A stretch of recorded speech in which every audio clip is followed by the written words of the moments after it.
and everybody's happy, and you got to go fight the good fight and keep on going. So, definitely want to go out there and put the 3 team where it deserves to be, and bring home some trophies of our own.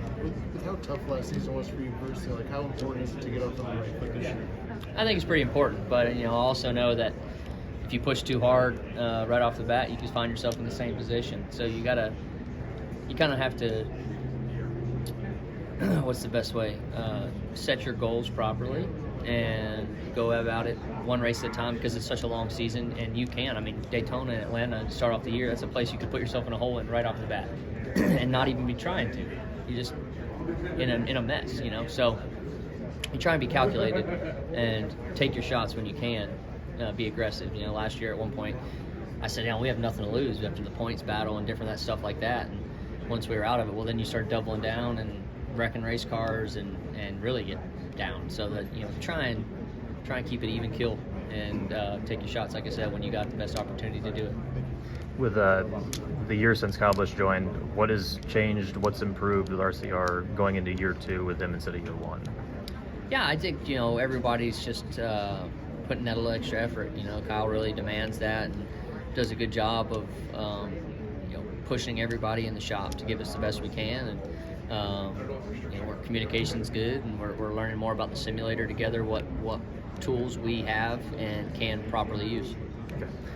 A lot of people talk about with Carolina Cowboys and all that stuff, they call it distractions, but when you're having a rough season like you had last year, do you think maybe those distractions actually help you kind of disconnect and get along with things? 100%. This is a long season. It's the longest season in sports. I mean, baseball has more games than us, but the time frame that we're doing what we do, it really never stops. So having those other opportunities and outlets are a good thing, and I think every driver has some of those.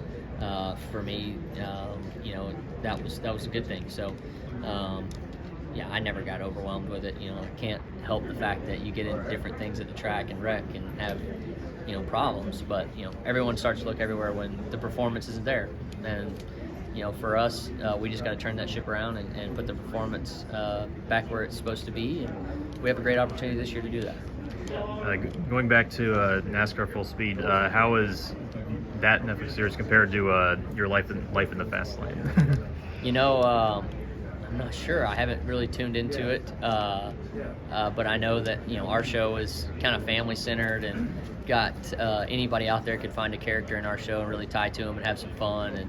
And we showed a lot of what we were able to go to different racetracks and the traveling across the West Coast and everything that goes into the racing. So our show was a lot of fun. I really liked the way the producers did it, and it was cool.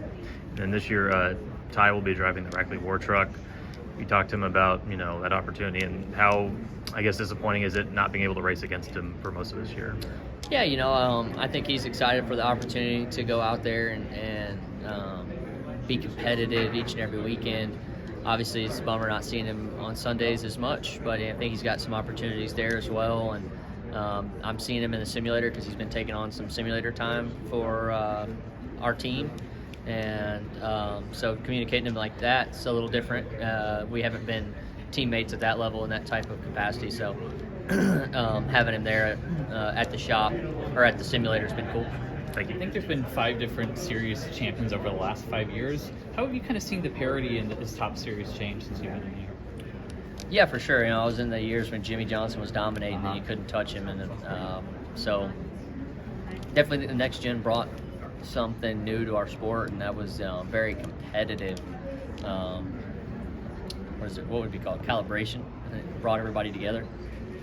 What kind of a sense do you have for the new Fords and Toyotas yet? Do you have a sense yet? I'm not sure yet. It's hard to take a lot from LA because the speed's there, but they're going to be fast. They showed up and they're right there, and the box that we're playing in is this small, so if you have a little gain, it's big, and I'm sure that they didn't make a new car that's worse than what their old car was, either one of them. And then after a disappointing year last year, do you look at preparation for this year, and do you see kind of anything that you improved upon already, or is it just a matter of just getting on the track? Yeah, I think it's a matter of getting on the track and seeing where we land.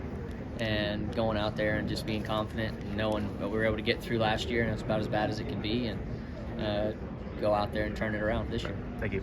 I know. This is Harrison Burton, driver the number 21. Make sure to hit that subscribe button. Also, check out one of these two videos beside me. Visit frontstretch.com for more racing content.